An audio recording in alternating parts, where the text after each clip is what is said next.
അച്ഛൻ വിളിച്ചത്? പറയാം. ഞാൻ ഇവിടെ വന്നതിന് ശേഷം പല പ്രാവശ്യമായിട്ട് ആലോചിക്കുന്ന ഒരു കാര്യമുണ്ട്. അതിനി വച്ച് താമസിപ്പിച്ചുകൂടാ. എന്താ അച്ഛാ? ഞാൻ നിന്റെ അമ്മയെ ഇങ്ങോട്ട് വിളിച്ചു വരുത്താൻ ഉദ്ദേശിക്കുകയാണ്. അമ്മയോ? ഇപ്പൊ എന്തിനാ? മഹേശ്വരിയുടെ സാന്നിധ്യം ഇപ്പൊ ഇവിടെ അത്യാവശ്യമാണ്. അതെന്തിനാ? അമ്മ അവിടെ വല്ലാത്ത തിരക്കിലല്ലേ? ഇല്ലില്ല, മകളുടെ ജീവിതമാണ് വലുത്. അതിനപ്പുറമുള്ള തിരക്കുകളൊന്നും വേണ്ട. എന്റെ ജീവിതത്തിന് എന്താ കുഴപ്പം? അച്ഛൻ എന്തൊക്കെയായി പറയുന്നത്? നിന്റെ ഭാവി സുരക്ഷിതവും സമാധാനപൂർണവുമാകണം. അതിനാണ് ഞങ്ങൾ ജീവിക്കുന്നത്.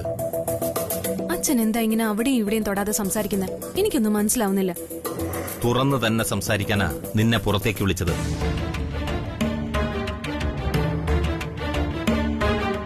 അതെ, ഇവിടത്തെ കാര്യങ്ങൾ അത്ര സുഖകരമായിട്ടല്ല മുന്നോട്ട് പോകുന്നത്. വിലാസിനി എന്നോട് ചിലതൊക്കെ സൂചിപ്പിച്ചു. ഓ, അത് ശരി. ആ വിലാസിനി ആന്റി പറഞ്ഞ വാക്കുകൾ കേട്ടിട്ടാണോ അച്ഛൻ എന്നെ വിളിച്ചത്? അവര് വല്ലാത്ത ഏഷണിക്കാരിയാ. അച്ഛൻ അവരെ അറിയാത്തതുകൊണ്ടാ.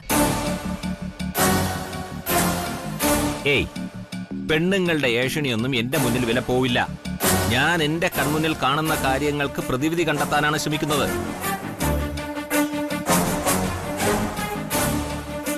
കാര്യങ്ങൾ ഈ വിധത്തിലാണ് മുന്നോട്ട് പോകുന്നതെങ്കിൽ എല്ലാം നിന്റെ കൈവിട്ടു പോകും. ഈ തൃച്ചംബരം മൊത്തത്തിൽ വിഴുങ്ങണം എന്ന ഭാവത്തിലാണ് ആ വേലക്കാരി പെണ്ണിന്റെ നടപ്പല്ല, അവളുടെ ലക്ഷ്യമേ അത് തന്നെയാണ്. അവളെ അനുകൂലിച്ചും അവൾക്ക് വേണ്ട എല്ലാ പ്രോത്സാഹനം നൽകിയും കൂടെ നിൽക്കുകയാണ് അവളുടെ ഭർത്താവ് ആനന്ദ്. അവൻ ബുദ്ധിമാനാ. ഞാൻ ഇവിടേക്ക് നിന്നെ മാന്യമായും എല്ലാ ആചാരപ്രകാരത്തോടും കൂടിയും വിവാഹം കഴിപ്പിച്ചയച്ചതാണ്. പക്ഷേ ആ കല്യാണിയോ? ആനന്ദ് നിനക്ക് മുകളിൽ ആ വേലക്കാരി പെണ്ണിനെ ഇവിടെ സ്ഥാപിക്കാനാണ് ശ്രമിക്കുന്നത്. എന്നുവെച്ചാൽ ഭാവിയിൽ ഒരു റോളുമില്ലാത്ത, അഭിപ്രായം പറയാൻ പോലും നാവനക്കാൻ വയ്യാത്ത ഒരു അനുജത്തി. വിലാസിനിയെ പോലെ പട്ടുസാരിയോട് തണിഞ്ഞൊരുങ്ങി നിൽക്കുന്ന തൃച്ചംബരത്തെ ഒരു നോക്കുകുത്തി. അത് ഈ നാരായണൻ ജീവിച്ചിരിക്കുമ്പോൾ അനുവദിക്കില്ല, സമ്മതിക്കില്ല ഞാൻ. അങ്ങനെയൊന്നും ആവുമെന്ന് എനിക്ക് തോന്നുന്നില്ല. നിക്ക്, ഞാൻ പറയുന്നത് മുഴുവൻ കേക്ക്. നിന്റെ സൗമ്യമായ സ്വഭാവം കൊണ്ടൊന്നും ഇവരോട് കിടപിടിച്ച് നിൽക്കാൻ ഒക്കില്ല. ഇവരോടൊക്കെ മത്സരിക്കണം. മത്സര ബുദ്ധിയോടെ കാര്യങ്ങളെ നേരിട്ടാലേ വിജയിക്കാനൊക്കൂ. നീ ബിസിനസ്സുകാരനായ ഒരു അച്ഛന്റെ മകളല്ലേ? ബിസിനസ് കുടുംബത്തിൽ നിന്ന് വന്നവളല്ലേ? നീ ബിസിനസ് ചെയ്യുന്നവളല്ലേ? MBA ഗോൾഡ് മെഡലിസ്റ്റ് അല്ലേ? എന്നിട്ട് എന്തുകൊണ്ട് ഇത്രയും കോടി രൂപയുടെ ഒരു വലിയ പ്രോജക്ട് അവതരിപ്പിക്കാൻ അഖിലാണ്ടേശ്വരി നിന്നെ ഏൽപ്പിക്കുന്നില്ല? എന്തുകൊണ്ട് ഇതൊരു മത്സരമാക്കി?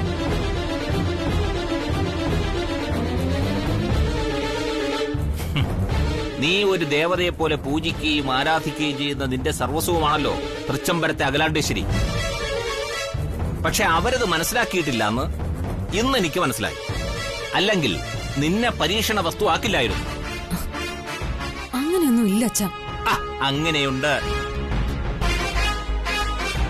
അവരീ ചെയ്യുന്നതൊക്കെ മനഃപൂർവ്വ, മറ്റുള്ളവരുടെ കണ്ണിൽ പൊടിയിടാൻ വേണ്ടി ഒരുക്കുന്ന തന്ത്രം. പ്രത്യേകിച്ച് ഞാനിവിടെ വന്ന് നിൽക്കുകയല്ലേ, എന്നെയും ഒരു മണ്ടനാക്കുക. ആനന്ദ് ഒരു അടുക്കളക്കാരി പെണ്ണിനെ വിവാഹം കഴിച്ചു. അതുകൊണ്ട് തൃച്ചംബരത്തിനുണ്ടായ മാനക്കേട് തൂത്താലും മാച്ചാലും മാറില്ല. അപ്പൊ അതിനെ ഒന്ന് വെള്ളപൂശണം. അടുക്കളക്കാരി കേമത്തിയാണെന്ന് വരുത്തി തീർക്കണം. അതിനാണ് അഖിലാണ്ടേശ്വരിയുടെ ഈ തന്ത്രം. അതിനാണ് ഈ ബ്രാൻഡ് അംബാസഡർ നാടകം.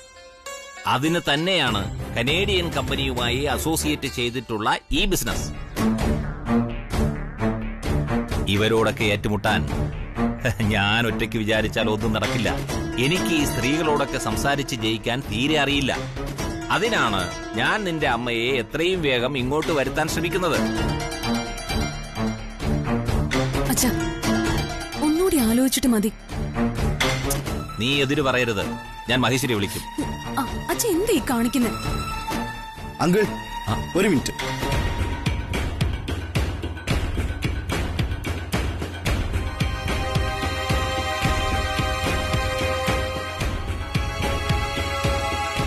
അങ്കിളോട് സംസാരിച്ച കാര്യങ്ങളെല്ലാം ഞാൻ കേട്ടു.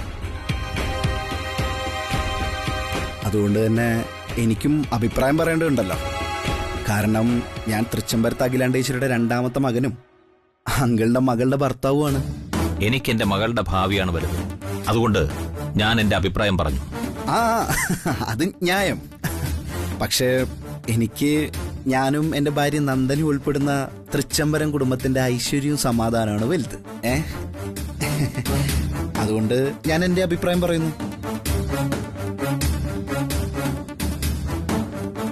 അങ്കിള് നന്ദനെ എനിക്ക് വിവാഹം ചെയ്തിരുന്നതിന്റെ എത്രയോ കാലം മുമ്പ് തന്നെ തൃച്ചംബരം ഒരു ബിസിനസ് കുടുംബമായിരുന്നു. എന്റെ അച്ഛനും അമ്മയും പിന്നീട് എന്റെ ചേട്ടനും ഒക്കെ കൂടിയിട്ടാണ് ആനന്ദ് ഗ്രൂപ്പ് ഓഫ് കമ്പനീസ് എന്ന ഈ വലിയ ബിസിനസ് സാമ്രാജ്യം കെട്ടിപ്പടുത്തത്. അന്ന് ഞാനൊന്നും ഇതിലില്ലായിരുന്നു. നന്ദനെ ഞാൻ വിവാഹം കഴിച്ച എത്രയോ കാലത്തിന് ശേഷമാണ് ഞാനും ഈ ബിസിനസ്സിലേക്കൊക്കെ വരുന്നത്. അന്നും ഇന്നും ഇനി എന്നും ആ കാര്യങ്ങളിലൊക്കെ എന്റെ വഴികാട്ടി എന്റെ ബ്രോ തന്നെയാണ്. ആ കാര്യത്തിൽ ഇനി ആർക്കും ഒരു സംശയവും വേണ്ട. അപ്പൊ ഞാൻ പറഞ്ഞു വരുന്നത്, തൃച്ചംബരത്തുകാർക്ക് ബിസിനസിന്റെ എല്ലാ കാര്യങ്ങളും അറിയാം. അതിന്റെ ഉയർച്ചയും താഴ്ചയും ഇറക്കവും കയറ്റവും ഒക്കെ കണ്ടവരാണ് ഈ തൃച്ചംബരത്തുകാർ. അതുകൊണ്ട് അങ്കിളിൽ നിന്ന് അത്തരത്തിലുള്ള ഉപദേശം ഒന്നും ഞങ്ങൾക്ക് വേണമെന്നില്ല. പിന്നെ അങ്കിൾ ബിസിനസ് ചെയ്യുന്ന ആളാണ്, നന്ദനയും ബിസിനസ് ചെയ്യുന്നുണ്ട്. അത് വെവ്വേറെ ബിസിനസ്സുകളാണ്. അങ്കിളിന്റെ ബിസിനസ് നയം ആവണമെന്നില്ലല്ലോ ആനന്ദ് ഗ്രൂപ്പ് ഓഫ് കമ്പനീസിന്റെ. ഓരോ വ്യവസായ സ്ഥാപനങ്ങളും ഓരോ രീതിയിലാണല്ലോ.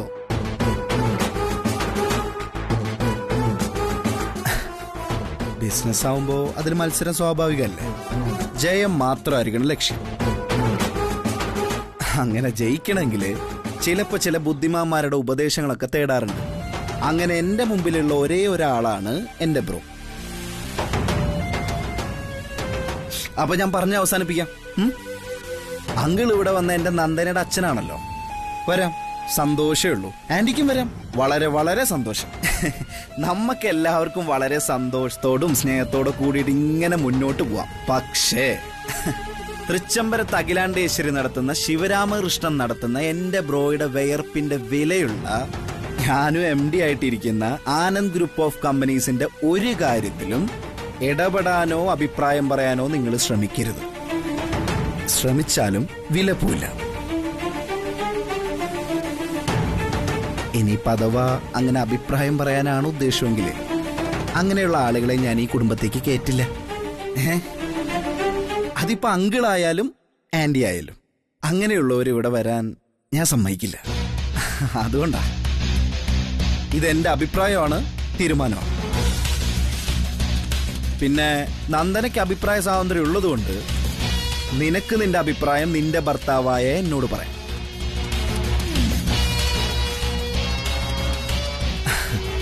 അമ്മയും അച്ഛനും മക്കളും മരുമക്കളും ഒക്കെ തമ്മിൽ അഭിപ്രായങ്ങളും അഭിപ്രായ തർക്കങ്ങളും ഒക്കെ ഉണ്ടാവാം.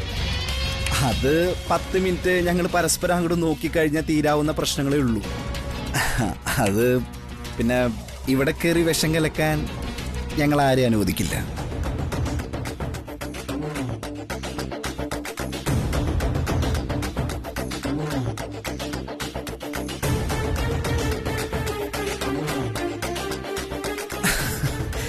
പിന്നെ ഓൾറെഡി ഇതിനകത്തൊരു മന്ദരയുണ്ട്. ഇനി അതിന്റെ ഇടയിൽ ഒരു ശകുനിയെ കൂടി ഇവിടേക്ക് സ്വീകരിക്കില്ല. ഇതും എന്റെ തീരുമാനമാണ്, നന്ദനയുടെ ഭർത്താവായ തൃച്ചംബരത്ത് അരവിന്ദകൃഷ്ണന്റെ തീരുമാനം.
എന്താകില്ല, നിന്റെ ആലോചനകൾ ഇതുവരെ തീർന്നില്ലേ?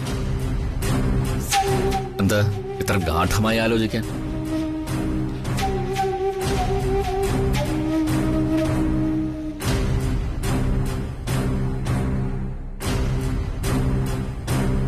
വിഷയം എനിക്ക് മനസ്സിലാവും. ആനന്ദ് നിന്നോട് പറഞ്ഞത് വളരെ ന്യായമായ കാര്യമാണ്. ഒരാൾ നമ്മുടെ കമ്പനിയെ പ്രതിനിധീകരിച്ച് ചെല്ലുമ്പോൾ ആ ചെല്ലുന്നയാൾ നമ്മുടെ പ്രതിനിധിയാണെന്ന് അറിയാൻ കുറഞ്ഞപക്ഷം ഒരു ബാഡ്ജെങ്കിലും അയാൾക്ക് കൊടുക്കണ്ടേ? അല്ലാതെ അവരെങ്ങനെ അറിയും ഈ ചെന്നിരിക്കുന്നത് നമ്മുടെ ആളാണെന്ന്, നമ്മുടെ പ്രതിനിധിയാണെന്ന്?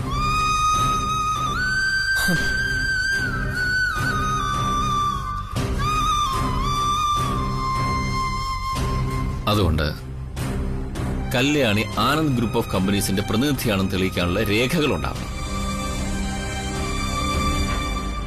അതുകൊണ്ട് ബ്രാൻഡ് അംബാസഡർ പദവി എന്തുകൊണ്ട് അവൾക്ക് കൊടുത്തുകൂടാ? ഇല്ലെങ്കിൽ നീ അവളെ ഒരു ക്ലർക്കെങ്കിലും ആക്ക്. അതല്ലേ എന്റെ ന്യായം? അതെന്തിനാ കല്യാണിക്ക് അത്തരം പദവികളൊക്കെ ഇനിയും കൊടുക്കുന്നത്? ആനന്ദല്ലേ കാര്യങ്ങളൊക്കെ സംസാരിക്കുന്നത്? ആനന്ദും കല്യാണിയും ഒരു യൂണിറ്റ് ആണെന്നല്ലേ അവൻ പറഞ്ഞത്? എന്താകില്ല നീ ഇങ്ങനെയൊക്കെ പറയുന്നു? നീ എന്താ ഒരു ഉറച്ച നിലപാട് നിൽക്കാത്തത്?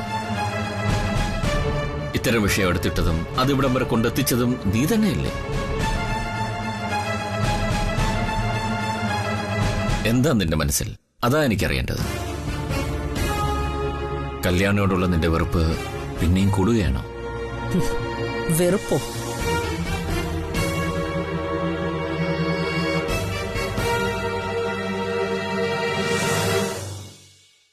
കൃഷ്ണേട്ടാ, ഇത് ദേഷ്യമോ വെറുപ്പോ പകപോക്കലോ ഒന്നുമല്ല. എന്നിലേക്ക് അടുക്കാൻ ഞാൻ അവളെ സഹായിക്കല്ലേ ചെയ്യുന്നത്? സഹായം? വാക്കുകൊണ്ടോ പെരുമാറ്റം കൊണ്ടോ അവളെ ഉപദ്രവിക്കാതിരിക്കുന്നതാണ് നിന്റെ ഭാഗത്തു നിന്ന് അവൾക്ക് കിട്ടാവുന്ന ഏറ്റവും വലിയ സഹായം. എന്താകില്ല, നീ ആത്മാർത്ഥമായിട്ടല്ലേ ഈ കാര്യങ്ങളൊക്കെ ചെയ്യുന്നത്? അടുക്കളക്കാരിക്കപ്പുറം എന്തെങ്കിലും യോഗ്യതകളോ കഴിവുകളോ ഉണ്ടോ എന്ന് തെളിയിക്കാൻ നീ അവസരം നൽകിയിരിക്കുന്നത് കല്യാണിക്കാണ്, അല്ലാതെ ആനന്ദിനല്ല. ആനന്ദിനായിരുന്നെങ്കിൽ അതവൻ സംസാരിച്ചന്. കല്യാണി അത്തരം കാര്യങ്ങളിൽ ഇടപെടുമ്പോൾ അവൾ കമ്പനിയുടെ ചുമതലയുള്ള ആളാണെന്ന് തെളിയിക്കേണ്ടതുണ്ട്. അതാണ് ആ ആവശ്യം ന്യായമാണെന്ന് ഞാൻ പറഞ്ഞത്.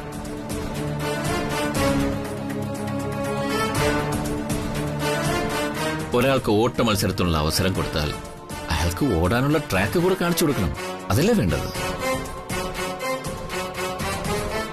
അല്ലാതെ കല്യാണിയെ ഇനിയും ഇവിടെ ഇട്ട് അപമാനിക്കാനാണ് ശ്രമമെങ്കിൽ അത് ശരിയല്ല. അവരവരുടെ വഴിക്ക് വിട്ടേക്ക്. അവർക്ക് ജീവിക്കാനറിയാം. ഇങ്ങനെ സ്വാർത്ഥത പാടില്ലാകില്ല. അത് തെറ്റാണ്. അഖിലേച്ചി എന്ത് സ്വാർത്ഥത കാണിച്ചു എന്നാ ശിവരാമേട്ടൻ പറയുന്നത്?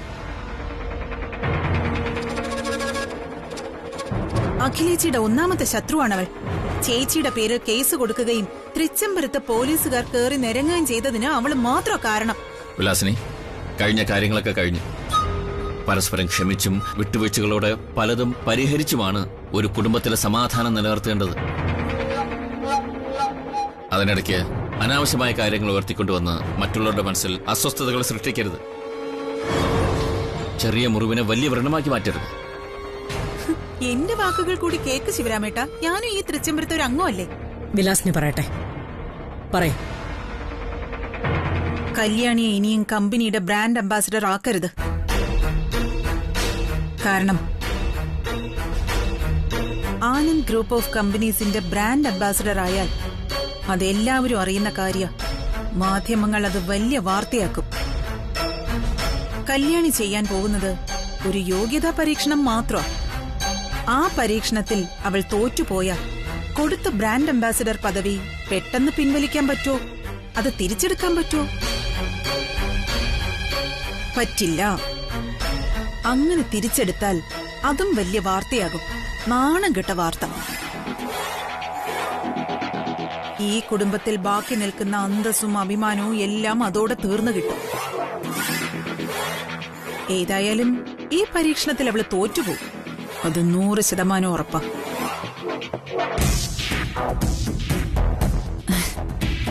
കറികൾക്ക് ഉപ്പ് നോക്കുന്ന അടുക്കളക്കാരി കല്യാണിക്ക് എന്ത് പ്രോജക്റ്റ് അറിയാം? ഇതൊക്കെ തട്ടിപ്പല്ലേ ചേച്ചി? ആനന്ദും അവളും കൂടി ചേർന്ന് ചേച്ചിയെ പറ്റിക്കാൻ നടത്തുന്ന നാടകം. വിലാസിനെ നീ ശിവരാമേട്ടൻ ശുദ്ധഗതിക്കാരനാ, കള്ളത്തരങ്ങളൊന്നും അറിയില്ല. അതാ ഇതിലൊക്കെ വിശ്വസിക്കുന്നെ. കല്യാണിയുടെ ലക്ഷ്യം തൃച്ചംബരത്തിന്റെ സിംഹാസനം, അതായത് അഖിലേച്ചിരിക്കുന്ന കസേര. ആരെ തകർത്തും ആ കസേരയിൽ കയറിപ്പറ്റാൻ കല്യാണി എന്ത് വേഷം കെട്ടു ഇറക്കും, അതെനിക്കറിയാം. വിലാസിനെ പോ, അഖിലെ തലച്ചുവിട്, അവളാലോചിക്കട്ടെ. എന്താലോചിക്കാൻ? കല്യാണിയെ ഇനിയും ബ്രാൻഡ് അംബാസഡറായി വാഴിക്കാനാണെങ്കിൽ അവൾ ഈ കുടുംബത്തിന്റെ അടിത്തറ മാറ്റിയിരിക്കും. ചേച്ചി ആലോചിക്ക.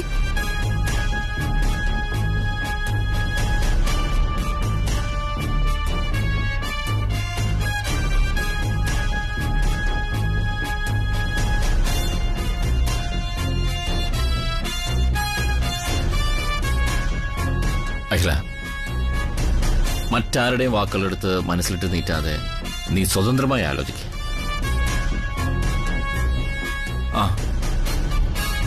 ഞാൻ ഏതായാലും അവർക്കൊരു വാക്ക് കൊടുത്തിട്ടുണ്ട്. ഇന്ന് വൈകുന്നേരത്തിനകം നീ അവർക്ക് മറുപടി കൊടുക്കുമെന്ന്. അത് നെഗറ്റീവായാലും പോസിറ്റീവായാലും എന്തായാലും മറുപടി കൊടുത്തേ പറ്റും. അത് അവർ അംഗീകരിക്കുകയും ചെയ്യും.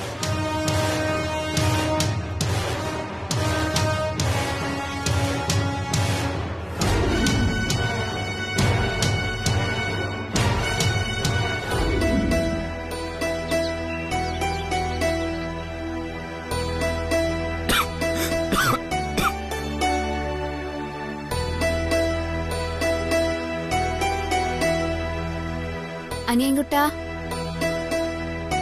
എടാ അനിയൻകുട്ടാ. എന്താ അമ്പിളി ചേച്ചി? നീ അങ്ങ് എഴുന്നേക്കടാ. ഇങ്ങനെ മഹാരോഗം വന്നവരെ പോലെ കിടക്കാതെ.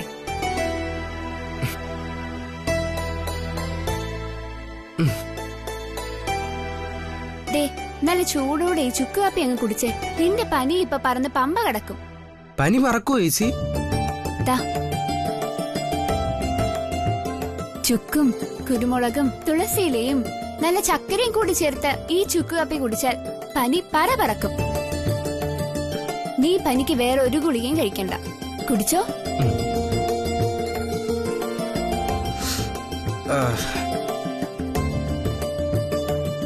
അല്ല ചേച്ചി, ഇങ്ങനെ എന്റെ കാര്യം നോക്കിയിരുന്നാലോ? ഞാനിവിടെ ഒറ്റയ്ക്കിരുന്നോളാം. ചേച്ചി ക്ലാസ്സിൽ പൊയ്ക്കോ, ക്ലാസ് മുടക്കണ്ട. ഒരു ദിവസം ക്ലാസ് അറ്റൻഡ് ചെയ്തില്ലെന്നും വെച്ച് തോറ്റു പോവുകയൊന്നുമില്ല. ഞാനത് കവർ ചെയ്തോളാം.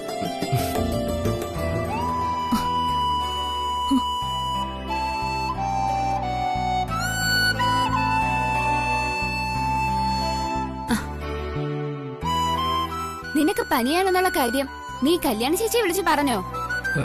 ഇല്ല. പിന്നെ എങ്ങനെ ചേച്ചി അറിഞ്ഞു? ഞാനാ കല്യാണ ചേച്ചി വിളിച്ച് പറഞ്ഞത്. ഇപ്പൊ എങ്ങനെയുണ്ട് അനിയൻകുട്ടാ? കുറവുണ്ടോ? അയ്യോ, ചൂടുണ്ടല്ലോ.